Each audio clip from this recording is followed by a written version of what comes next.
Sir, రాజకీయంగా చైతన్యవంతమైన గుంటూరు డిస్టిక్లో GGH సూపరింటెండెంట్గా విధులు నిర్వహించడం సామాన్యమైన విషయం కాదు.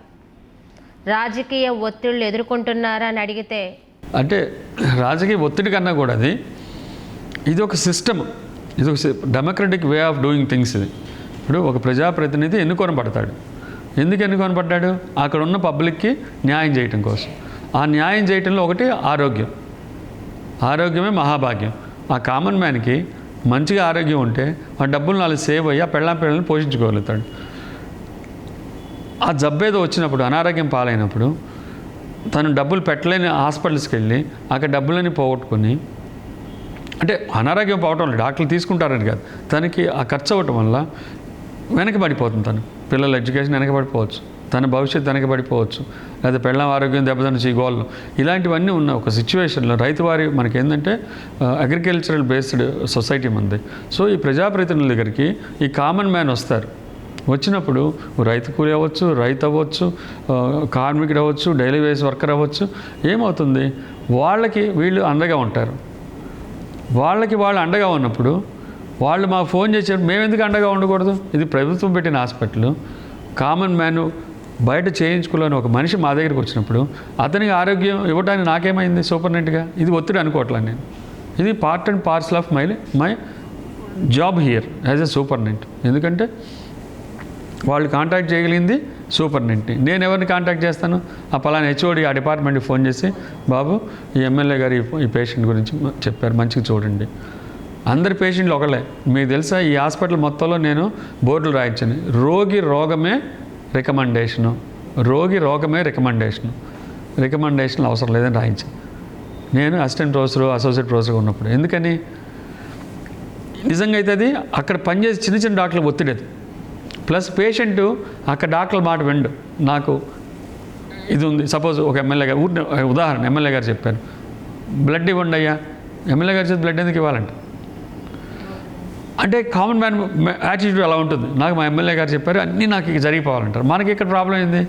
బ్లడ్ ఇవ్వాలి. ఆ వైఫ్కో ఎవరికో ఎనీమియా ఉంది, బ్లడ్ ఇస్తే కానీ ఆ బిడ్డ పుట్టదు. బ్లడ్ ఇవ్వడానికి ఇష్టపడ్డు. నాకు ఒకసారి చెప్తే కూడా మీరు ఎవరా అంటే, బ్లడ్ కొనేది కాదు, బ్లడ్ ఎవరిని ఇస్తే బయటకు వచ్చేది. ఊరినే ఉదాహరణ చెప్తాను మీకు ఎలా ఉన్న సిచ్యువేషన్స్ అని.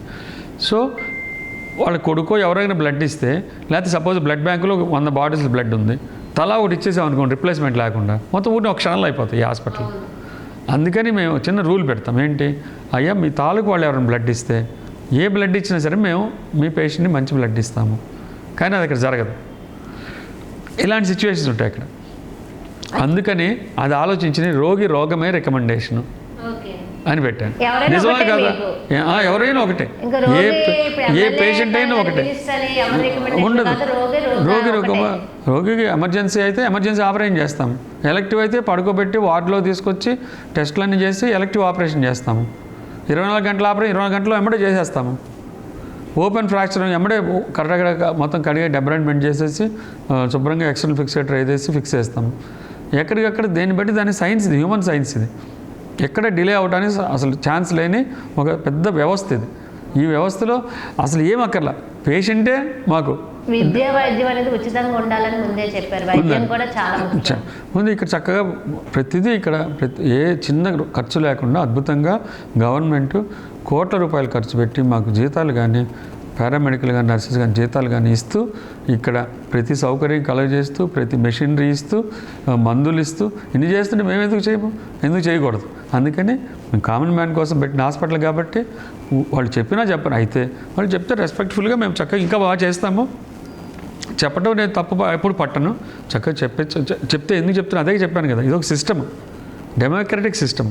వాళ్ళకి కామన్ మ్యాన్ వెల్బీయింగ్ కావాలి. వాళ్ళ దగ్గర వస్తారు, అయ్యా మా తాలూకు మా అమ్మాయి అక్కడ హాస్పిటల్ అడ్మిట్ అయింది, ఒక మాట చెప్పండి అయ్యా, బాగా చూస్తారు, ఇంకా బాగా చూస్తారు అంటారు. అంతే కదా. మా దగ్గరికి వచ్చి ఆయన అయ్యా మా పేరెంట్ బాగా చూడమంటాడు. దీంట్లో ఏం తప్పు ఉంది? అసలు చక్కగా చూస్తాం. ఒక రిక్వెస్ట్, దానికే ఎఫ్ఆర్సీ సిస్టమ్ పెట్టాము. అయ్యా అందరినీ మంచి చూడండి, ఆ ఎమ్మెల్యే గారికి మళ్ళీ ఫోన్ చేసి చెప్తాము, వాళ్ళకి ఇదిగో మీ పేషెంట్ బాగున్నాడు అని భరోసా ఇద్దాం. వాళ్ళు కూడా హ్యాపీగా ఉంటారు. వాళ్ళకు కూడా ఆ ఊళ్ళలో వెళ్ళినప్పుడు అయ్యా మీరు గవర్నమెంట్ హాస్పిటల్ పంపించారు, బాగా చూశారు అని చిన్న పేరు వస్తుంది. ఎవరైనా దీనికోసమే కదా. అన్ని వైపులు ఎవరు మాత్రం నొప్పించకూడదు. దీంట్లో ఒత్తిడి ఏముంది? ఇది మనం చేసే పనే ఇంకొంచెం మంచిగా చేస్తాం. దీనివల్ల నష్టమేమి లేదు. దీన్ని మనం ఎప్పుడు దీన్ని ఒత్తిడి అనుకోలేదు నేను. దీనికి మంచిది, ఆ సిస్టమ్ రన్ అవ్వాలి. డెమోక్రటిక్ సిస్టంలో ఇవన్నీ రన్ అవ్వాలి. సార్, మీ మొదటి ప్రాక్టీస్ ఏ జిల్లాలో నిర్వహించారు? ఇక్కడే నేను వచ్చింది, అంటే వైజాగ్ నుంచి వచ్చింది ఇక్కడికే డైరెక్ట్. నేను యాక్చువల్గా అయితే చంద్రబాబు గారు నాకు ఉద్యోగం ఇచ్చింది. నేను 3 సార్లు ట్రై చేశాను, రాలా. నేను తిరుపతి బాడీ హాస్పిటల్ ఎంఎస్ ఆర్థోపెడిక్స్ అయిన తర్వాత 3 సంవత్సరాలు వరుసగా ఇవి అప్పీర్ అయ్యా. గవర్నమెంట్ జాబే కావాలి, ఎందుకంటే నాకు గవర్నమెంట్ జాబ్ లేకపోతే నాకేమి ఎక్కడ లేదు, తాడు బొంగరం లేదు నాకు. నేను థర్మామీటర్ కొనుక్కోవాలి, నేనే కొనుక్కోవాలి, సిరంజి కొనుక్కోవాలి, నేనే కొనుక్కోవాలి. అలాంటి సిచ్యువేషన్, నాకు జాబ్ ఉంటే కానీ నా లైఫ్ సస్టైన్ చేయలేను ఆ రోజుల్లో. Government job need. సో నాకు అప్పుడు తిరుపతి బాడీ హాస్పిటల్కి వస్తే దాంట్లో ఆర్థోపెడిక్ సర్జన్ పోస్ట్ పడింది. దాన్ని పెట్టుకొని 3 ఏళ్ళు అక్కడ ఉండి కూడా మళ్ళీ నేను గవర్నమెంట్ జాబ్కి అప్లై చేయాలి. అది కూడా గవర్నమెంట్ జాబ్ ఒక రకంగా అయితే టీటీడీ రన్ హాస్పిటల్ అది టోటల్ ఫ్రీ హాస్పిటల్. అది కూడా నాకు అలాంటి హాస్పిటల్ ఇష్టం. అక్కడ బాగా నేర్చుకున్నాను నేను మంచిగా. సో ఆ 3 ఏళ్ళు రాలా సరే, అందుకని అక్కడే పని చేసుకున్నాను. కానీ 3వ ఏడు అక్కడికి వదిలేద్దాము, మనం గుంటూరు వైపు వద్దాము అనుకున్న టైంలో నాకు జాబ్ వచ్చింది. అప్పుడు చంద్రబాబు నాయుడు గారి గవర్నమెంట్ 97-98 అప్పుడు ఇక్కడికి వస్తుంటే చంద్రబాబు గారు ఒక ఇది తీసుకొచ్చారు ప్రోగ్రామ్. ఎంఎస్ అయినా సరే, ఏ డాక్టర్ అయినా సరే 1 ఇయర్ రూరల్లో పనిచేయాలి. నేను జస్ట్ ఈ కాలేజీలో అడుగుపెట్టే టైంలో మళ్ళీ జియో కొత్తది వచ్చింది. 1 ఇయర్ చేశాను నిజాంపట్నంలో చేశాను. ఆ తర్వాత ఇటు వచ్చారు, తర్వాత అసిస్టెంట్ ప్రొఫెసర్కి వచ్చాను. 1 ఇయర్ చేసిన తర్వాత నాకు ఇచ్చేసారు. ఫస్ట్ రూరల్గా అక్కడ చేయాలి, చేసిన తర్వాత ఎందుకు రూరల్గా అక్కడ చేసే అంటే డాక్టర్స్ అందరూ రూరల్కి వెళ్ళట్లేదు, అందరూ సిటీస్లోనే కూర్చుంటున్నారు పోయి, అందుకని ఆ సిస్టమ్ పెట్టారు అప్పట్లో. ఇప్పుడు కూడా ఉన్నాయి అలాంటివన్నీ. ఆ లెక్కన చూసుకుంటే మీ జీజీహెచ్లో చాలా మంది 100ల కొద్ది డాక్టర్స్ ఉన్నారు. మరి మీరెందుకు ప్రైవేట్ హాస్పిటల్ పెడతారు కదా, మీరెందుకు మెడికల్ క్యాంపులు పెట్టారు? ఇక్కడ కాదు, అసలు మామూలుగా కొన్ని రూరల్లో, గుంటూరులో మెడికల్ క్యాంపులు పెడితేనే కదా అక్కడున్న పేషెంట్లు అసలు ఏంటి జీజీహెచ్ అనేది వచ్చేది. జీజీహెచ్కి అసలు ఏ క్యాంపులు పెట్టకపోయినా వేల మంది వస్తున్నారు. అది కాదు అసలు. జీహెచ్కి క్యాంపులే అక్కర్లేదు, ఎందుకంటే ఇది ఫ్రీ హాస్పిటల్ కాబట్టి పబ్లిసిటీ అక్కర్లేదు. జనాలు అసలు ఇప్పుడు వచ్చే జనాలకు మనం ఏం పబ్లిసిటీ ఇవ్వాలి. పబ్లిసిటీ ఇస్తే అసలు మన ఇద్దరం ఇక్కడ కూర్చొని మాట్లాడుకునే పరిస్థితి కూడా ఉండదు. కొంతమంది రానోళ్ళు తెలియనోళ్ళు కూడా ఉంటారు కదా, చేస్తే బాగుంటుంది కదా. ఇప్పుడు అందుకే మీడియాకి అంత మనం ఇప్పుడు అంత మంచిగా మీడియాకి ఇస్తుంది ఎందుకు, ఇంకా ఇక్కడ జరగనివి తెలియాలని చెప్పి. అది నా యాక్చువల్గా నా కాన్సెప్ట్లో చాలా ఇంపార్టెంట్ కాన్సెప్ట్ అవేర్నెస్ క్రియేట్ చేయటం పబ్లిక్కి.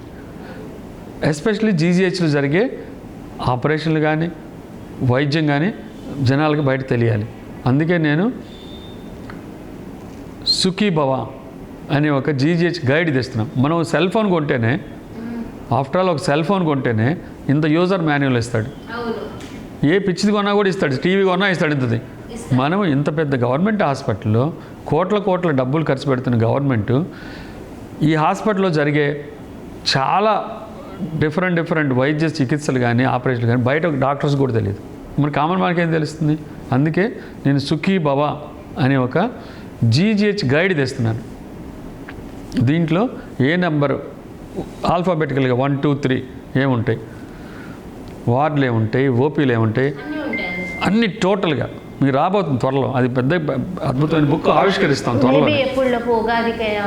అంత దూరం ఏది అంత దూరం అని అసలు నా వల్ల కాదు అసలు. యాజ్ ఎర్లీ యాజ్ పాసిబుల్ చేస్తాం. అంత బుక్ అంతా రెడీ అవుతుంది, అన్నీ ఉంటాయి. జిహెచ్ గైడ్ అది లోపలికి రావాలి. ఏ సర్వీస్ ఉంటాయి, ఎన్ని డిపార్ట్మెంట్లు ఉన్నాయి, ఏ డిపార్ట్మెంట్లో ఏ డిపార్ట్మెంట్లో ఏ సర్వీసులు అంతే, వాళ్ళు ఎప్పటి నుంచి ఎప్పుడు దాకా పనిచేస్తారు, ఏ ఆపరేషన్ జరుగుతాయి, ఎవరికైనా తెలిసిపోతుంది. ఇది ఫస్ట్ కొన్ని కాపీలు కొట్టిన తర్వాత ఈ కాపీ ఇచ్చేస్తాం, అందరికీ సర్క్యులేట్ చేస్తాం. ఇది మీడియా పరంగానే గట్టిగా మనకు మంచిగా మన ప్రజాప్రతినిధుల హ్యాండ్స్ ద్వారా అది ఇచ్చేయాలని చూస్తున్నాం.